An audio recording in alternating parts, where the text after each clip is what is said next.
Umalis na ako doon. Para pong na-brainwash yung anak ko. Bakit ayaw sumama sa akin? Ang sakit bilang isang ina. Kaya kong makipagpatayan, makulong lang sila. Hindi ko sinusulan yung anak ni Daisy.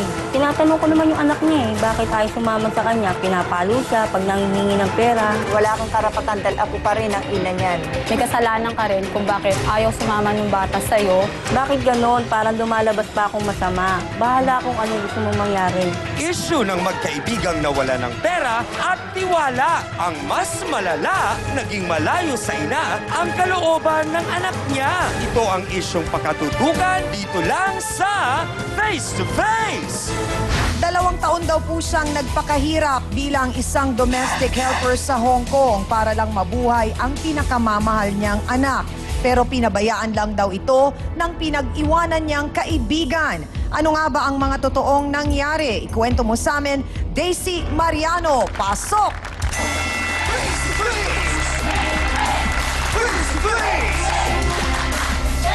Magandang umaga sa'yo, Ate Daisy.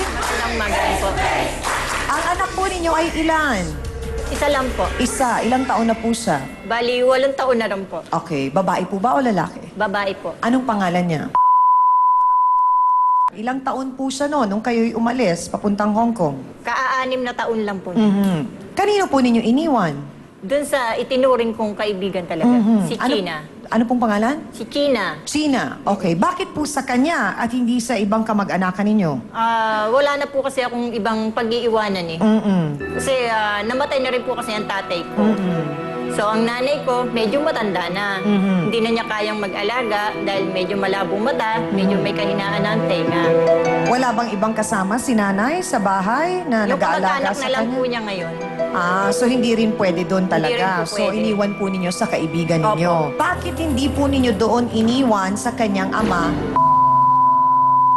Patay na po yung ama niya. Buntis pa lang po ako, patay na Namatay yung... din po. Bakit po? Anong kinamatay po? Sorry po. Namatay po sa... nasaksak sa trabaho. Okay po.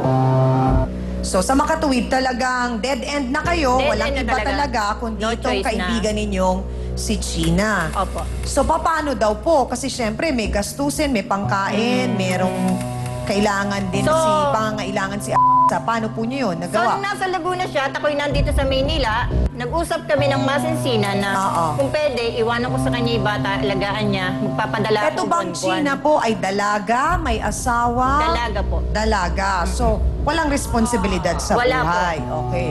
So, iniwan niyo po sa kanya. Ang usapan niyo, magkano po ang ipapadala ninyo? Kasi syempre, may pangtustos kailangan yung bata. So, yung inupahan namin kasing bahay is 1,000 pesos lang. So, magkano lang naman yung ilaw at tubig, maabot lang ng 50 pesos yung tubig, Oo. 200 yung ilaw. So, sa makatuwid, doon tumira sa bahay sa na... bahay niyo. Hindi, sa inupahan namin bahay. Oo, sa inupahan ninyong bahay na yun ang iiwan mong bahay na Oo. magiging tirahan nila Oo. at ni China. Okay, sige po.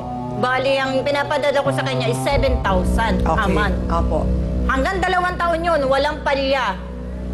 So, nagpapadala po talaga kayo. Nagpapadala ako ng Kailan pera. po nagsimula na nagkaroon ng problema sa inyong best friend?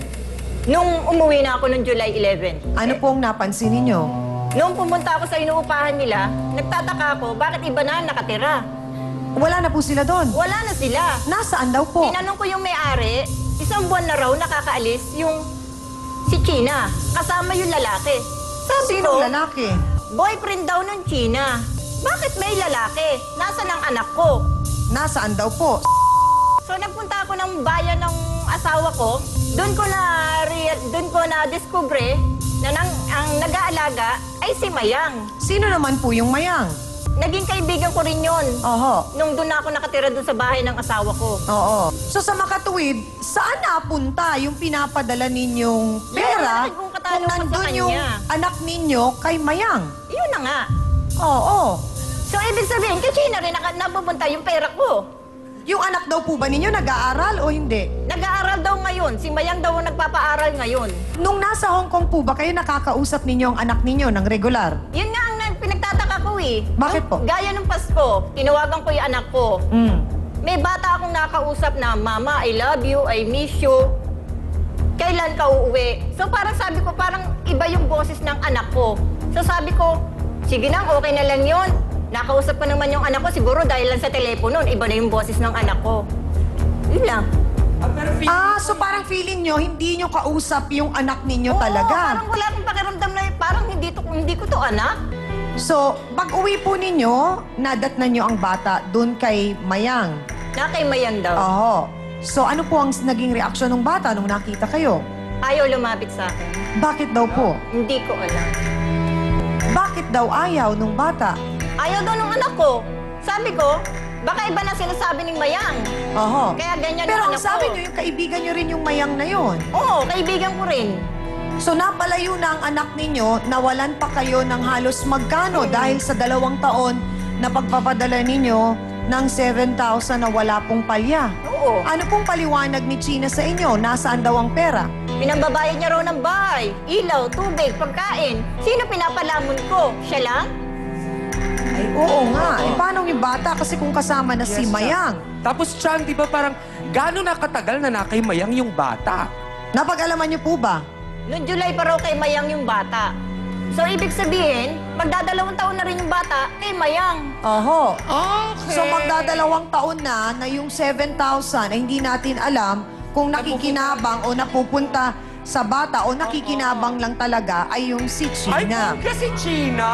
O, eto po ang sinasabing kababata at kaibigan ni Daisy na sinasabing nagpabaya sa iniwang anak na si Alexandra at nilustay di umano yung perang ipinapadala sa kanya.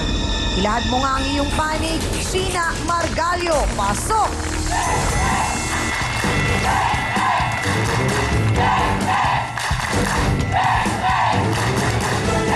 Ate Sheena, sandali lang. Sandali lang. Ate! Kapal na mukha mo. Mas makapal mukha mo. Tingnan mo, nananaba ka! Eh, ano kaya pakialam mo? Sheena. Nananaba ka! Sigurado ka? Sigurado ka? Ako lang gumastos ng pera mo? 2 taon? Sos! Diretsa ang tanong, sandali lamang po. Gaano katotoo na pinabayaan mo daw?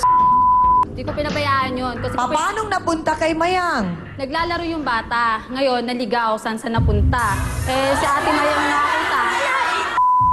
Naligaw, sandali lang. Eh di ba responsibilidad mo yon, Ate China? Alam ko yung responsibilidad. Nasaan ka? Bakit naligaw ang bata? Sa bahay lang. Eh bakit nga napunta kay Ate Mayang? At bakit hindi si China ang nag-aalaga na siyang tumatanggap ng sustento buwan-buwan? Sa pagbabalik po natin, ang paliwanag ni Ate China. Pakaabangan po ninyo dito lamang po sa Face to Face. Ang bata ba ay nag-aaral? Wala naman po siya sinabi sa akin na pag-aralin ko. Sabi na ba tayo sila? Ano ka ba, robot? Hindi ko obligasyon anak mo. So nawala ang bata. Nahanap mo matapos ilan ng araw? Hindi, mga ilang linggo.